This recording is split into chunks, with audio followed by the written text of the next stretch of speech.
Bonjour! Aujourd'hui, on va apprendre comment calculer l'ordonnée à l'origine d'une équation. OK? L'ordonnée à l'origine, graphiquement, c'est simple. C'est quand la droite ou la courbe, mais dans notre cas, en 3, on va se concentrer sur la droite. Quand la droite croise l'axe des Y ou l'axe des ordonnées. OK? D'où l'ordonnée quand on est à l'origine, quand on est à 0, 0. OK? Donc, quand x égale à 0, y égale à quoi? Si on voit la formule, OK, d'une droite, c'est y égale à x plus b. Ça, c'est la formule générale. De cette formule-là, on veut trouver le b. Donc, on voit que, en faisant quelques manipulations, on arrive à y moins a fois x. Donc, une fois que tu as un point et tu as le taux de variation, tu es capable de calculer l'ordonnée à l'origine. Okay, sans être obligé de faire un graphique, d'essayer de faire un paquet de manipulations. Beaucoup plus simple à retenir cette formule-là. Je vous avertis tout de suite, en 4, ou même dans d'autres cours de secondaire 3, ils ne s'en servent pas de ça. Okay? Gardez-le précieusement. Parce que croyez-moi, vous sauvez beaucoup de temps en faisant ça, et c'est toujours vrai. Donc, on applique la formule. Si on regarde ici, A, mon taux de variation que j'avais calculé précédemment est égal à 5, et j'ai un point qui est 6,40. Ce point-là, ça veut dire que toujours dans un point, on commence avec le x, après ça, on fait le y.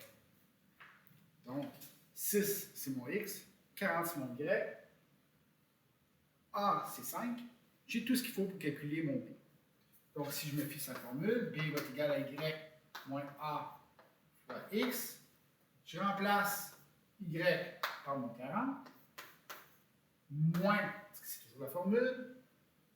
Je mets en parenthèse 5 et 6. Donc, mon A et mon X, pourquoi je les mets en parenthèse? Pour me faire rappeler des multipliés avant. Et après ça, je soustrais. Donc, 5 fois 6, ça donne 30. 40 moins 30, mon B que je cherche, égal à 10. Tu as ça. OK? Tout ce que tu as à faire après pour écrire une équation, tu as ton A, tu as ton B, c'est de remplacer en équation de base. Donc, Y, en ce cas-ci, va être égal à 5x plus 10. Et tu as ton équation. Okay? On va s'en servir plus tard dans la prochaine capsule.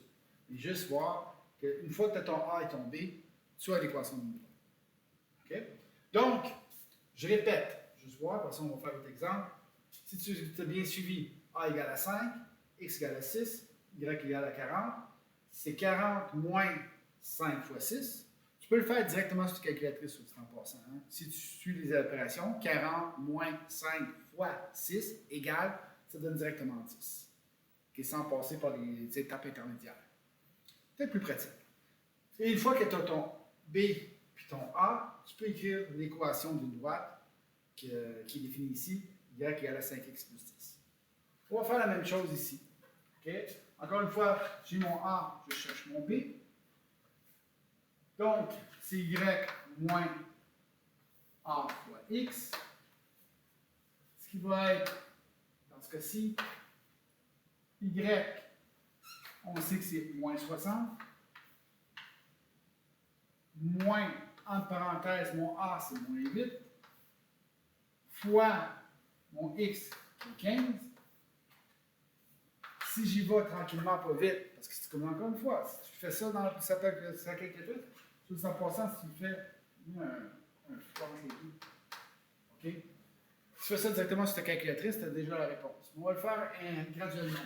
Moins 60, moins 8 fois 15, ça fait 120, donc moins 120 parce que c'est moins 8 fois 15.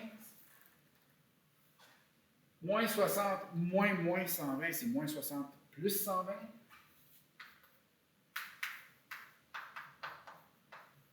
Qui va donner 60. Donc, mon équation ici, encore une fois que tu as trouvé ton B, c'est y est égal à moins 8x plus 60.